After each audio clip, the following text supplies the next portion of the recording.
Hey guys, I'm Hillbilly Dude, and today I just want to do a quick little video on this KHHI Bowie. I have good and bad experience with this knife, so I just wanted to make sure I put this video out there for anybody else that's thinking about buying one of these products. And also I've got the specs on this knife, so you kind of have an idea of the real world size of it.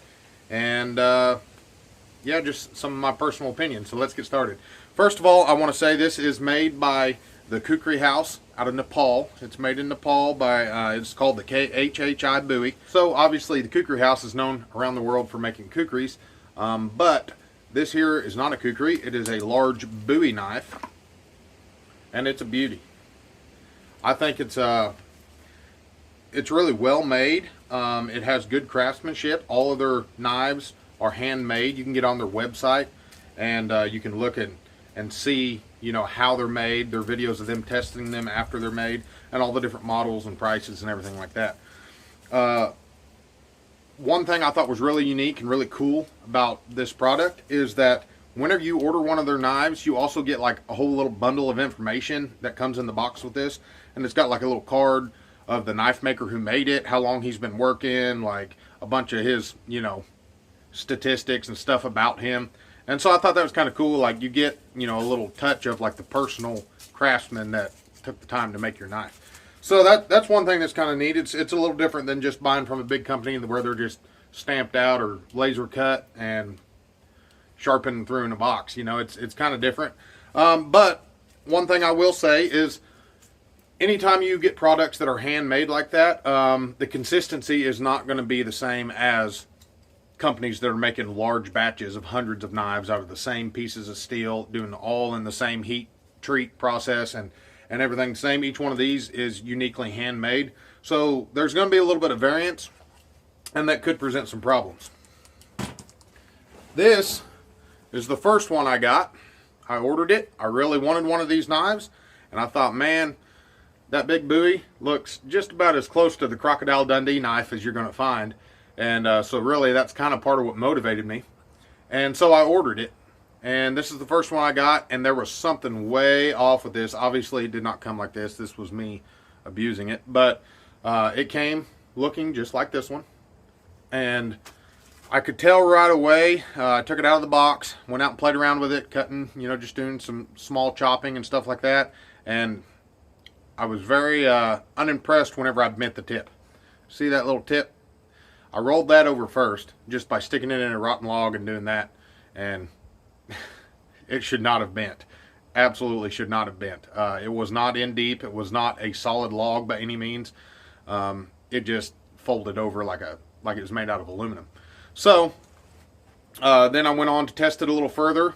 I contacted them and told them what happened, asked for a refund. They said, well, how about we send you another knife instead of a refund? I said, sure, yeah, that'd be great. So they got it out to me pretty quick. Only took a couple weeks. And this was the replacement. And it's a beautiful knife. Like I said, they both came looking pretty much identical. But this one here performs a lot different. My guess would be they got the heat treatment wrong on this one. It's way too soft. And man, there was no spring to it. You bend it and it just stays. And so I was very, very disappointed in that. But I took this one out. I ran it through the paces. Tried it, did the same thing to this one that I did to this one to put this big bend in it. I stuck it in a stump, forced it over to the side, did the same thing with the new one, and the new one flexed and then straightened back out. And that's the way it should be. So just, you know, take this as kind of a forewarning if you're thinking about buying one of their products. They are handmade. There is probably some variance in the quality control. So yeah, just a heads up, if you have a problem, just contact them. They were really happy to, you know, send me another one. They were easy to work with, just a few emails and boom, it was on my doorstep. So that's one thing though you're going to have to look out for, because this is absolutely atrocious. I mean, that's no good, especially whenever you're paying the price that you're paying for one of these knives. So anyways, I'm going to set this one aside. We're going to get back to this new one. So it has an 11-inch blade, clip point style. Now this back swedge does come kind of semi-sharpened. It's not by any means like real sharp edge it's going to cut you. At least it wasn't on either one of the ones I got. But I've heard you can request to have this, you know, put it in the comments whenever you order it, and they will make sure that this does not get sharpened to an edge. if you want to make sure it's really dull. Yep. Comes with a little bit of a fuller. It's not real wide or real deep, but it's there.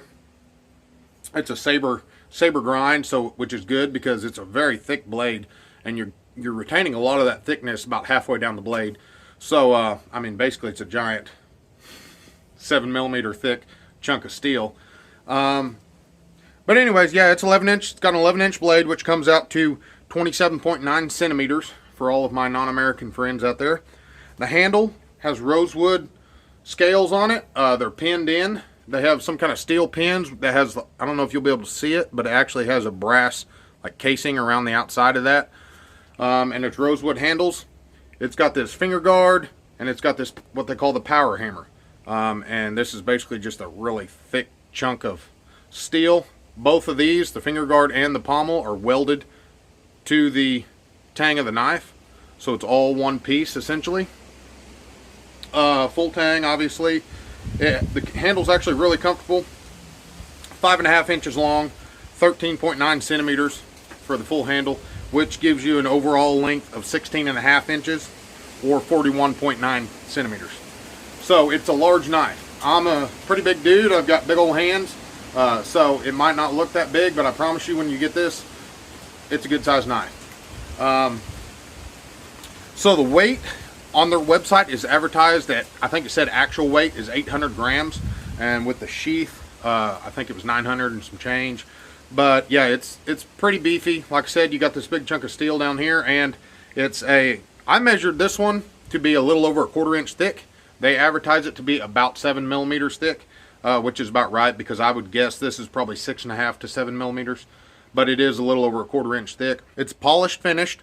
Now this one's been roughed up a little bit, so it needs kind of cleaned up, but it comes almost mirror polished. The depth of the blade is around 1 7/8 inches, which is about 4.7 centimeters.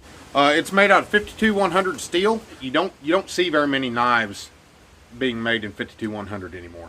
But from the research I've done on it, it came around in the early 1900s, and it was actually made for like a ball bearing steel, like a kind of tool steel.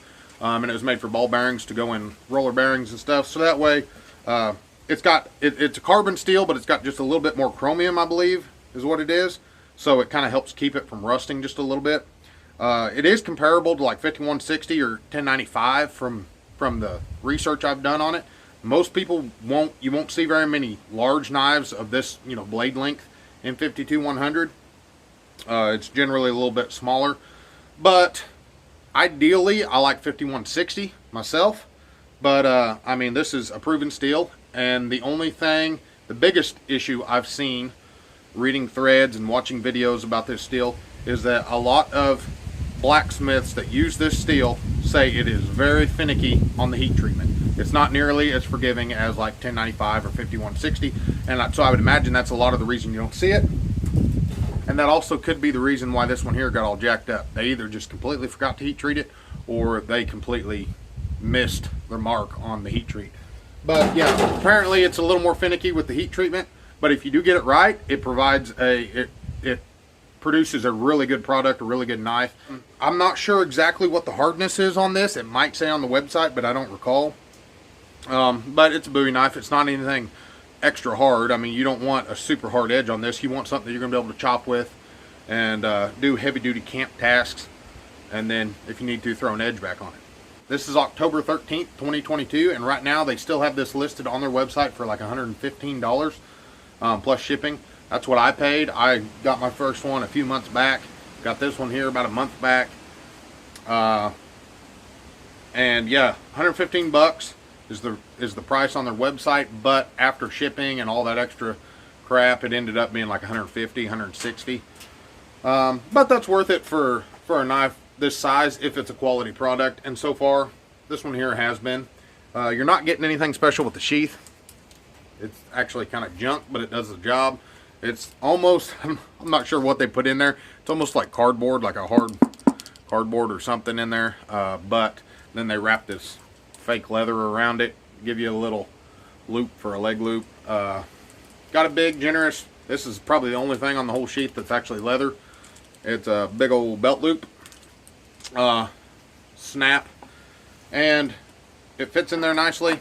it does the job. It'll protect it, keep you from cutting yourself, and yeah, you can hang it from your belt. It's not a problem, but it's not real great to look at, and the quality's nothing to brag about either. Also, shout out to Donnie B All Day and Scab over at Choir Boys Cutlery.